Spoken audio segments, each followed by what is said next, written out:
Most gardens today grow the same handful of vegetables on repeat, yet medieval farmers fed entire communities with crops most modern gardeners have never even heard of. These vegetables survived droughts, poor soil, cold seasons, and food shortages without chemicals or constant care. They weren't rare, they were reliable, and bringing them back could quietly solve many of the problems gardeners struggle with today. These crops didn't vanish because they were inferior. They disappeared because modern agriculture favors uniformity, long shipping life, and mechanical harvesting. Medieval vegetables often grew oddly shaped, matured at different rates, or focused more on resilience than appearance. Supermarkets replaced survival with symmetry. Skirret was once prized for its naturally sweet roots that taste like honeyed parsnips. It thrives in cool climates, tolerates wet soil, and returns year after year. Unlike carrots, it doesn't panic under cold stress, making it perfect for unpredictable seasons. This perennial green-fed households for generations. Once planted, it produces tender leaves every spring without reseeding. Medieval farmers relied on it as a dependable early food source when little else was growing. Sea kale thrives where other vegetables fail, even in sandy or rocky ground. Its shoots, leaves, and flower buds are all edible. Medieval growers valued it because it produced food without demanding fertility. Often called the oyster plant, salsify develops long roots that stay in the soil through winter. Instead of harvesting and storing, medieval farmers left it in the ground and pulled it only when needed. Before modern celery existed, Alexander's was the staple. It grows taller, tolerates cold better, and delivers intense flavor. Every part of the plant is edible, from stems to seeds.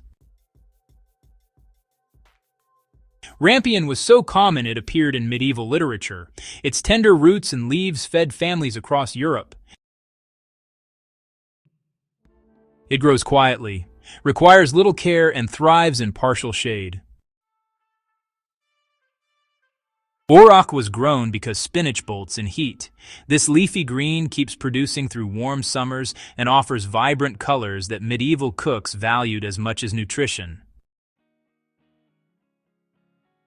Before modern chard varieties, medieval growers cultivated hardy leaf beets that tolerated salt, cold, and neglect. They were reliable when crops failed. Known as black salsify, scorzonera produces long, dark roots packed with minerals.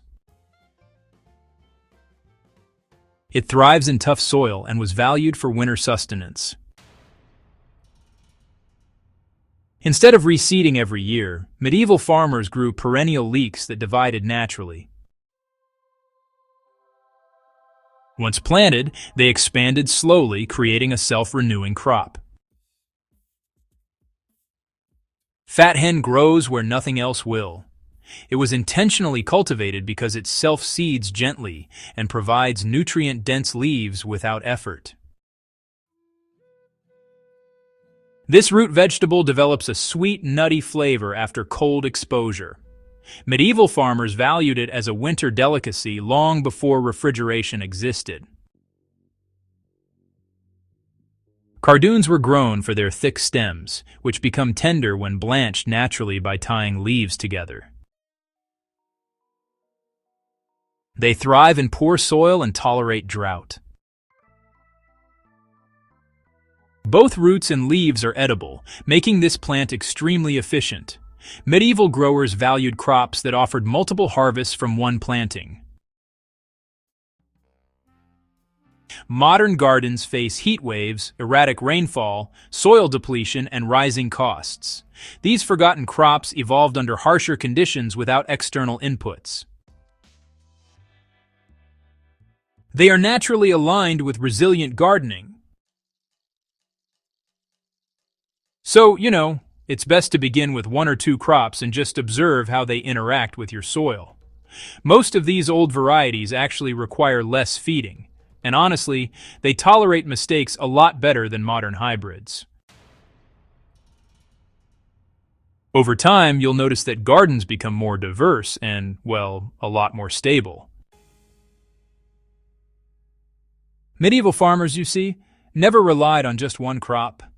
Diversity really ensured their survival. A garden filled with forgotten vegetables becomes resilient by design. Why nature's blueprint focuses on lost knowledge? Because the future of gardening is hidden in the past. These vegetables are not trends. They are tested solutions. If this opened your eyes to what gardens used to be, go ahead and subscribe to Nature's Blueprint. Share this with gardeners stuck growing the same tired crops, and help revive the plants that once fed civilizations.